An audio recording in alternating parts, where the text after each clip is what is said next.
নমস্কার বন্ধুরা, আমার ভালোবাসা রান্নার চ্যানেলে আপনাদের সবাইকে স্বাগত। শীতকাল তো পড়েই গেছে, তার সঙ্গে পৌষ পার্বণও চলে এসছে। পৌষ পার্বণ মানে বাঙালির হেসেলে মোটামুটি পিঠে পুলির উৎসব। পিঠে মানে বাঙালিরা পাটিসাপটাটা তো করতেই যায় সব বাঙালি। সেই সব রাঁধুনি যারা পাটিসাপটা বা পিঠে অত ভালো পারে না, তাদের জন্য এই সহজ সরল পাটিসাপটার রেসিপি। এর জন্য লাগছে আমার 1 কাপ ময়দা আর হাফ কাপ মতো হলো সুজি, আর লাগছে হাফ নারকেল কোড়া। নারকেলটাকে ভালো করে আমি প্রথমে কুড়িয়ে নিয়েছি। এবার একটা বোল নিয়ে তাতে হাফ কাপ মতো সুজি দিয়ে দিয়েছি, আর তার সমান সমান 1 কাপ মতো ময়দা দিয়ে দিচ্ছি। এরপর এর মধ্যে দিয়ে দিচ্ছি একটু পরিমাণ মতো চিনি।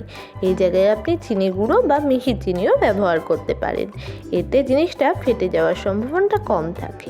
এরপর এর মধ্যে দিয়ে দিলাম একটুখানি লবণ, দিয়ে ভালো করে শুকনো জিনিসগুলো একসাথে মিশিয়ে নিলাম যাতে এর মধ্যে ফ্লেভারগুলো ঢুকে যায়।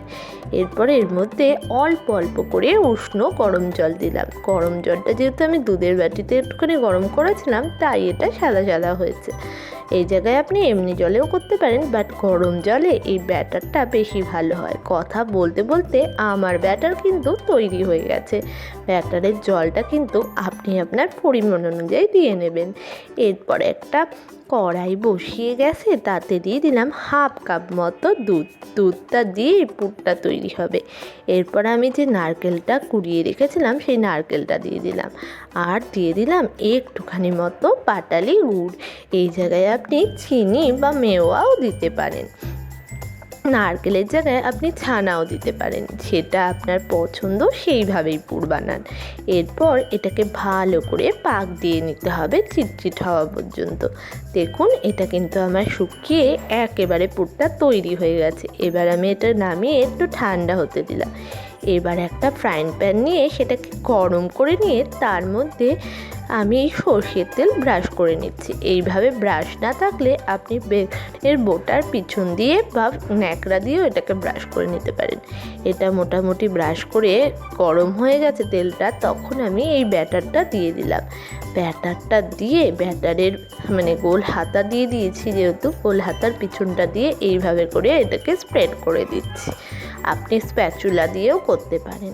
এরপর এর মধ্যে দিয়ে দিলাম, এটা ভালো করে হয়ে আসার পরে এর মধ্যে দিয়ে দিলাম পুরটা দিয়ে একটা পিঠ ফোল্ড করে অপর পিঠটাকেও ফোল্ড করে এইভাবে চেপে চেপে দিচ্ছি যাতে পুরটা বেরিয়ে না আসে। তো তৈরি তো আমার হয়ে গেছে আজকের রেসিপি। তো তৈরি এবং সার্ভ হয়ে গেছে চালের গুঁড়ো ছাড়া পাটিসাপটা তো আমার তৈরি হয়ে গেছে। এবার আমি খেয়ে দেখছি। এটা জাস্ট অসাধারণ হয়েছে।